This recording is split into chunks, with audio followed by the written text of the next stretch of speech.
ربنا أعلاك قد. السلام علیکم دوستو، آج کی ویڈیو ہمارے خاص ان دوستوں کے لیے ہے جو اپنے رب کی رحمت سے مایوس ہو رہے ہیں یا ہو چکے ہیں۔ اکثر لوگ جب دعا میں قبول کی تاخیر ہو جاتی ہے تو کہتے ہیں دعاؤں سے کچھ نہیں ہوتا، ہم نے خوب دعاؤں کو کیا۔ اگر ایسے ہی کسی خیال میں الجھے ہوئے ہو تو یہ چھوٹی سی ویڈیو کو پورا سنیں اور اپنا کمنٹ ضرور لکھیں۔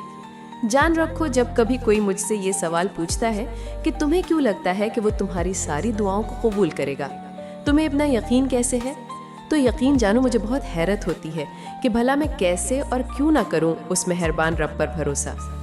میرا اس کے علاوہ ہے کون جو میرے کام بنائے، میری دعاؤں کو حقیقت بنائے؟ میں کسی دوسرے پر کیا بھروسہ کرتا؟ میں تو خود اپنی ذات پر بھی مکمل یقین نہیں کر سکتا۔ ارے میں اپنے لیے بھی ہر بار صحیح فیصلہ بھی نہیں کر سکتا۔ یہ تو صرف میرا رب ہی ہے جو مجھے اندھیروں سے نکال کر اجالوں میں لایا، ورنہ ہم کہاں اور کن گمراہ کن راستوں میں بھٹکتے رہتے۔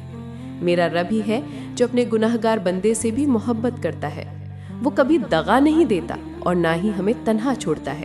تو پھر میں کیسے اس پر یقین نہ کروں، اس سے امید نہ رکھوں؟ بس وہی تو ہے جو صحیح وقت پر میری ہر دعاؤں پر اپنا کن فرما اور میرے زندگی کو وہ راہ دے دے گا جو ان سے مانگی ہوئی ہے۔ یہ تو ہماری نادانی، ہماری نفسانی خواہشیں اور ہمارے بھٹکنے کی وجہ سے وہ کبھی خواہشوں کو توڑ کر، کبھی آزمائش یا کبھی غم یا پریشانی لا کر ہمیں اپنا مقصد یاد دلا دیتا ہے۔ جتنی جلدی ہم اس کے سامنے جھکتے ہیں اتنی جلدی وہ ہم سے خوش ہو جاتا ہے۔ جان لو یہ صبر اور یقین ہی ہے جو ہمیں اللہ کے قریب کرتا ہے۔ اور میرے رب کا فرمان ہے، جیسا تم میرے بارے میں سوچو گے، جیسا تم میرے بارے میں یقین رکھو گے، تم مجھے ویسا ہی پاؤ گے جیسا میرا گمان کرو گے۔ لیکن ہم سمجھتے نہیں۔ جان لو حضرت موسیٰ علیہ السلام کے پیچھے فوج لگی ہوئی تھی، تب اللہ نے کیوں سمندر کو 2 حصوں میں بانٹ دیا؟ آپ جانتے ہیں، ان کی یقین کی وجہ سے۔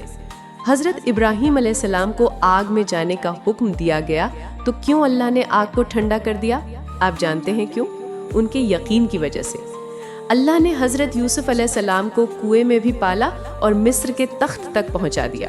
کیا آپ جانتے ہیں کہ کیوں؟ ان کے گمان کی وجہ سے۔ جان لو یقین ہوتا ہے نا تو ہی ہمت نہیں ہاری جاتی۔ جب یقین ہوگا تو ہمارا رب کوئی نہ کوئی راستہ یا ذریعہ نکال ہی دے گا۔ اور جو یقین کی راہ پر آگے بڑھتے ہیں اللہ نے بھی انہیں مایوس نہیں کرے گا۔